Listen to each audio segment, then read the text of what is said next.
தலைப்புச் செய்தியாக வாசிச்சிருக்கேன்.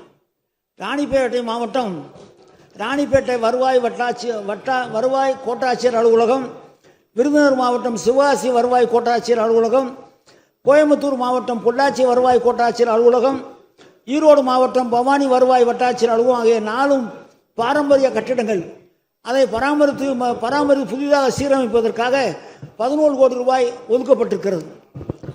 மதுரை மாவட்டம் வருவாய் கோட்டாட்சியர் அலுவலகம், நீலகிரி மாவட்டம் கூடலூர் வட்டாட்சியர் அலுவலகம் மற்றும் ராணிப்பேட்டை மாவட்டம் அரக்கோணம் வட்டாட்சியர் அலுவலகம் ஆகிய 3 அலுவலகங்களுக்கு புதிய கட்டடங்கள் கட்ட 13.90 கோடி ரூபாயில் கட்டப்படும்.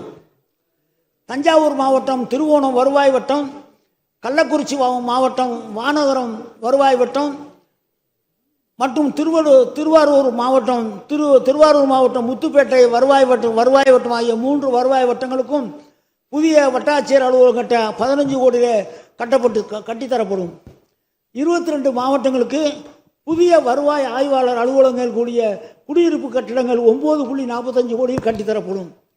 4 மாவட்ட நில அலுவலக உதவியாளர் இயக்குனர் அலுவலக கட்டிடங்களுக்கு ஒரு மண்டல துணை இயக்குனர் அலுவலக கட்டிடம் கட்டுவதற்காக 71.90 லட்சம் ரூபாய் மதிப்பில் கட்டித்தரப்படும். வருவாய் நிர்வாகம் மற்றும் பேரிடர் மேலாண்மை ஆணையர் அலுவலருக்கு 2 புதிய வாகனங்கள், அதே போல தாசில்தார் 153 புதிய வாகனங்கள் ஆக மொத்தம் 155 புதிய வாகனங்கள் 16.71 கோடியில் வழங்கப்படும்.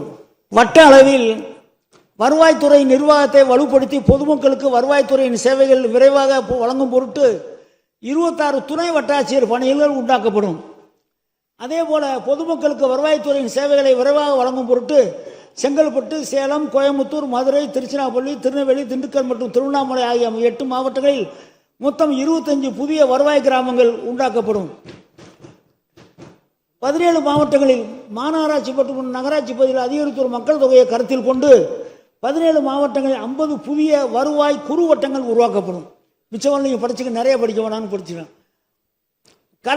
கலைஞர் கனவு இல்லம், அதுக்கு இடம் நிறைய கிடைக்காம நம்ம கொடுக்குறோம், அப்ளிகேஷன் கொடுக்குறாங்க, நம்ம அவங்களுக்கு அந்த இடம் இல்லாமல் அதுக்கு என்ன பண்ணியிருக்கோம்னா, கலைஞர் கனவு இல்லம் திட்டத்தின் கீழ் வீடு மட்டும் இல்லாத தகுதி வாய்ந்த பயனாளிகளுக்கு பூமிதான இயக்கம், அந்த பகுதியில் பூமிதான இயக்கம் நிலம் இருக்கும் என்று சொன்னால் அதில் அவர்களுக்கு வீடு கட்டி தருவதற்கு பட்டா வழங்க வேண்டிய இந்த வேலையும் செய்திருக்கிறோம். முடிந்த அளவிற்கு என்னென்ன நல்ல காரியங்கள் செய்ய முடியுமோ இந்த துறையின் மூலமாக செய்திருக்கிறோம். வெட்டு தீர்மானங்களை திரும்ப பெற்ற தீர்மானத்தை நிறைவேற்றி தர வேண்டும் அன்போடு கேட்டுக்கொள்கிறேன்.